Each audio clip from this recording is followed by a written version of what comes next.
Well, hello there. It's a cold January morning, 2022, and if you can't tell, it's kind of breezy, so apologize for any wind in the microphone.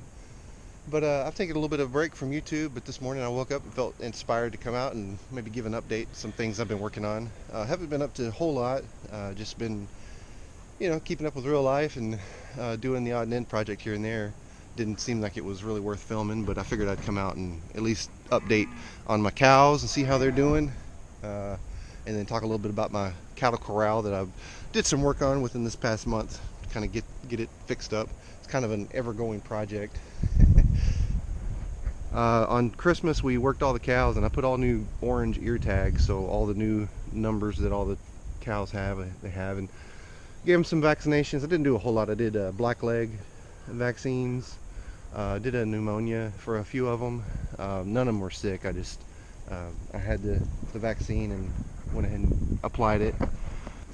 They don't like me talking, so they're gonna walk off now. We got all the bulls castrated, and all of them are looking good. They're eating well this winter. Cows are back here. They got rained on a little bit last night, so they're not happy. But we worked cows on Christmas Day. It was a warm day, and I needed to do some banding to make some steers. And I'll throw in a couple videos of me doing the banding.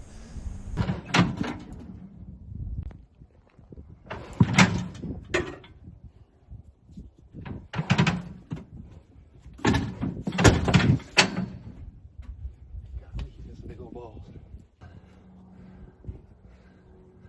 Got one in there. Get in there, big boy.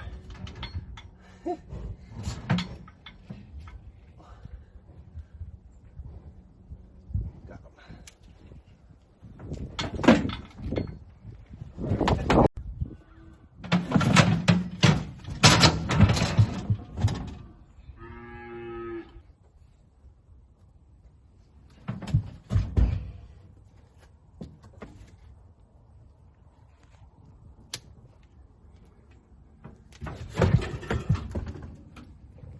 As you saw in the video, those are some pretty big bulls that I was banding, and I like to wait a little bit. I don't like to do those steroid injections that you can put behind the ear. I had tried that, and I had trouble with the injection gun, and I just kind of gave up with with the whole thing. And I just kind of decided to let my bulls get a little bit bigger. So I've got the XL size bander that I use, and it's just able to get their package inside that band. And anyway, so I had 5 that I needed to do, and it's best, gentlemen, if you know what I'm talking about, it's best to wait for a warm day so that things drop down as they should. Anyway, so we got those 5 banded, and used the cattle corral. I don't remember if I showed the completed project, but I had recently, this past year in 2021, had built this metal pen area. And then I replaced these boards down on this section, so they have a good path to go down to the chute, and that way it was safe, because there were some broken boards, especially on this side over here, that the cows could have possibly gotten in the area where we work. We work the cows when we're standing behind this little table over there.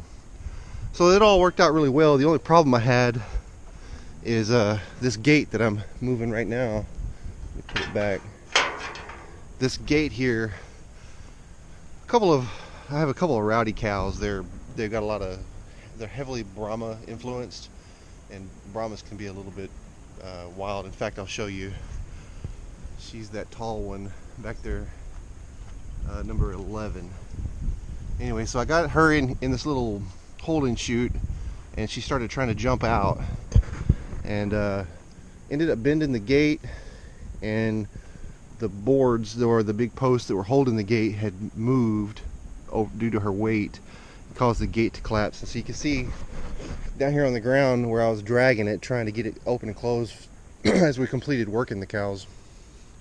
So since Christmas, I went ahead and put these 2 posts in concrete and welded up these horizontal supports, and got the gate repositioned and back elevated so that it moves again. And in fact, her weight, she actually bent this slide bar, so I had to bend that back in place. And I thought, since there is a little bit of a gap, I welded this little brace here to kind of narrow the distance between here so it wouldn't be so much pressure on this bar, so maybe it won't bend again. And then I went ahead and welded this vertical support just to kind of help prevent it from bending so much. You can kind of tell like this brace post here is bent, but it's working, it's good, and the gate is nice and level now, so I can swing it open. And that's kind of the alleyway that the cows will run through when I'm working them. Get them running in through here. Then I close the gate behind them, and then they're locked in. And the gate's still a little bit bowed, but I got most of it out. I used the tractor and drove the front tires over it a couple times and got it back in position. My goal is to replace this section here up until probably that post with the new boards connected to it. But I've got to get the chainsaw out and do something with this big boat arc tree first. So it's just kind of a working project. And I put this tin here because I noticed when I was working the cows on Christmas that they would come in this alley, this corral, and then they would start looking at their friends that would be hanging out in the back of the main chute. They would be hanging out back there, so they would be eyeing them I guess wanting to go back over there with them. So maybe this little piece of tin that I stuck back there will help prevent that. And then this green gate, it's all right. It serves its purpose. It's a little, I got it hung just a little bit crooked, but the purpose for it is if I'm working them, I'll have it closed, and then the cows will go into the loading chute, the working chute, or I can close this off. I got a little chain I'll connect that to, in which case now they would be in this little holding chute, and then they would just go straight down into the trailer if I'm hauling them off or something. So this loading chute has worked out well. I've loaded, I don't know, just a handful. I've taken a couple of trips, but it's serving its purpose, and I was able to get had a really big bull that was getting older, and I needed to do something with him, and he was able to get loaded up, whereas before I wasn't able to do anything with him. So I'm glad that I got this project done, and I just have a bit more to do to get finished. So if you can see him behind his tail, that's what that band, it's been a couple of weeks, and you can see that the testicles are getting close to falling off on him. And we got a few others that are like that right now, and of course they got I gave them tetanus. Tetanus is important whenever you band castrate, because that tissue gets necrotic and can give him tetanus. But obviously he's doing good. So here's my bull. He's been arguing with the neighbor's bull. As you can see, he's the one with the mud all over his face. Hey, big fella.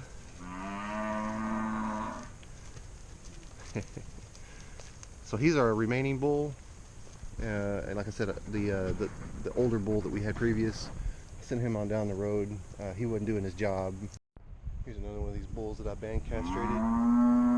You see, still up, looking good, eating, but that tissue is getting close to falling off. I'd give him another week or two probably.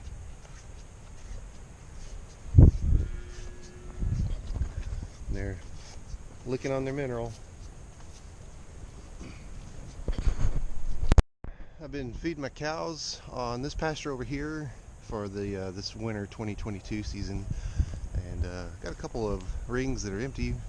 Can use some new bales, but they still have plenty of hay for the next couple of days. But there's actually some green areas where I have been feeding, and they've been urinating and defecating, so it's kind of helping to restore the land. And I know that's a lot of waste, because my hay rings aren't the best. You can see like that empty one there. I mean, they can just easily put their face in there and pull the hay out, and then it goes on the ground. But the point is, at least in this situation, is to help restore some of the nutrients in the ground. So it's actually doing what I intend it to do.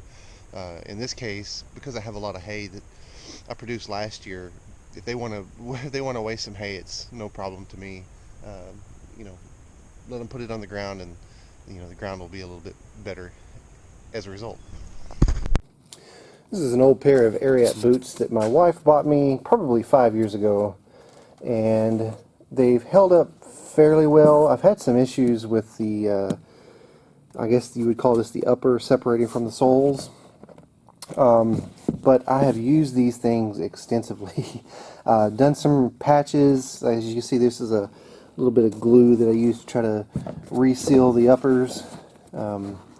But the problem I'm having with them, besides the fact that they're so worn out, is inside here, I don't know what all these components are called, but they're deteriorating really bad. And I've already put these Justin kind of like gel foam pads. I've gone through 2 of these, and this one's not in that bad of shape, but you can see it's starting to wear just a little bit. But the biggest problem is, like I said, these interior pieces have deteriorated, and now the boot. Let me get a light. All right. So yeah, down in there you can see that the boot construction, I guess whatever you want to call it, is coming apart to where I can feel like the nails that are kind of holding up the boot together. I don't know if they're nails or they could be thorns that I stepped on. The reason why I say is because you can see just the way the soles are so chewed up, and I know that for a fact that I've stepped on a lot of black locust thorns. So they may be what I'm feeling when I step on these boots, but you can see just over the years I've built a lot of barbed wire fences with these boots, and you see pretty much every one of these scratches is most likely one of those barbed wire fence barbs that have scratched these boots. So rather than try to, I don't even know if I can get these repaired at this point. So I'm going to go to there's some boots at Cavender's that I've had my eye on for probably 3 years. And the reason why is I wear size 15 boots, and they're the only size 15 boots that I've seen in a local store. And I would prefer to try on the boots just for fit and comfort rather than ordering online. I can find size 15 online, no problem, but when you're shopping locally, most stores don't carry that size. So I think the boots that are there at Cavender's have been there for so long is because the sides are orange. The sides up here, they have some orange in them, and there's a lot of sizes of this particular boot that have been in stock for a very long time, and I just don't think that they're very popular. But I don't care what they look like. The other thing I'm not so fond of with these boots is the way that they're floppy. And when I put them on, I have to force my pants over them and like kind of work them over. I prefer something more rigid that's, always up, so I don't have to fight with the floppy uppers, whatever you want to call them. But I'm going to go to Cavender's and probably buy the boots. They're probably going to be around $200, but I think it's time to retire these old girls. All right, we're at Cavender's Boot City. What are we doing here? We are going to get you some new work boots. Yep, because I've worn out the old ones that you bought me. I did. Yeah, How long have you had them? 5 years. Built a lot of fences with it. Yeah. All right, let's go. Okay. All right, so they've had these 2 boxes for a couple of years. Yeah, nobody buys them because they're too big, but they're just right for me. Let's try them on.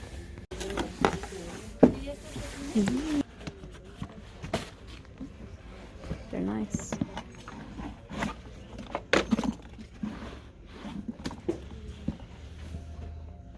Yeah, these have been sitting here at this store for at least, because they've been waiting on you. At least 2 or 3 years. They've been waiting on you to buy them.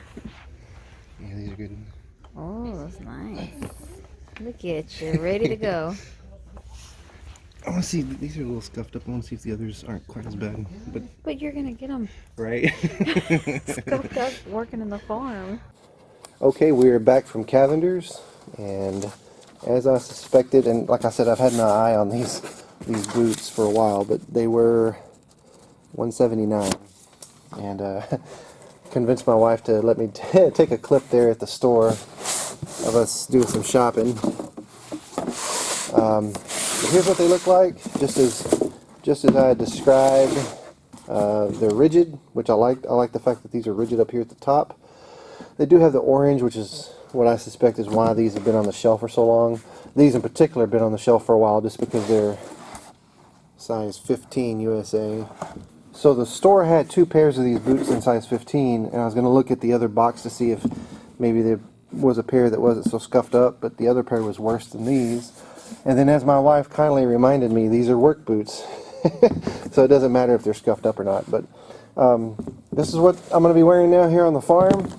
And I think it'll be a big improvement over the old tired pair there in the back. So let's go ahead and put these up.